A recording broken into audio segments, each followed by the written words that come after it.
আমি নাকি খুব সাজতে ভালোবাসি। হ্যাঁ, আমি একটু সাজতে ভালোবাসি।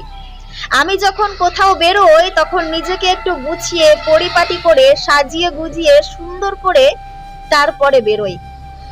হতে পারি আমি গরিব ঘরের বউ, হতে পারি আমি গরিব ঘরের মেয়ে, কিন্তু আমি যখন রাস্তায় বেরোবো তখন আমাকে দেখে যেন আর চার পাঁচটা লোকে না বলে যে ওই দেখ একটা গরিব ঘরের বউ যাচ্ছে একটা সুতির ছাপা শাড়ি পরে। কারণ আমি ভাবি আমি যদি একটু সেজে গুজে রাস্তা দিয়ে যাই তাহলে আর 10-5টা লোক তারা আমাকে দেখে বলবে মেয়েটা শ্বশুর বাড়িতে সুখে আছে।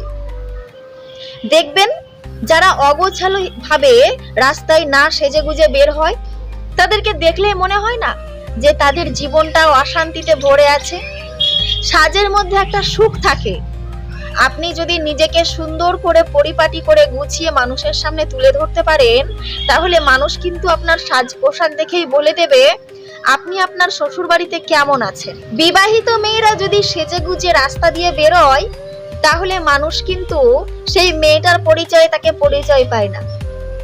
মানুষে বলে ওই দেখ অমুক জনের বউ যাচ্ছে, কত সুন্দর পরিপাটি করে গুছিয়ে নিয়েছে নিজেকে দেখ। বিবাহিত মেয়েরা যদি সেজে গুজে বাড়ি থেকে বের হয় তাহলে সেই মেয়েটার স্বামীর এবং শ্বশুরের সম্মান বেড়ে যায়।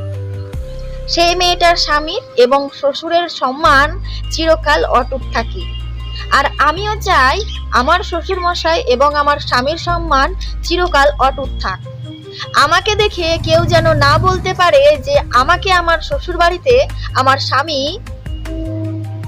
অসুখী রেখেছে। হ্যাঁ, আমি সাজি, আমি নিজেকে সুখী দেখানোর জন্য সাজি। হ্যাঁ, আমি সাজি, আমি আমার শ্বশুর মশাইয়ের সম্মান বাড়িয়ে রাখার জন্য সাজি। হ্যাঁ, আমি সাজি, আমি চাই আমি রাস্তায় বেরিয়ে যদি আমার বন্ধু বান্ধব আমাকে দেখে তারা যেন আমাকে দেখে হিংসে করে যে আমার স্বামী আমাকে কতটা সাজিয়ে গুছিয়ে পরিপাটি করে রেখেছে।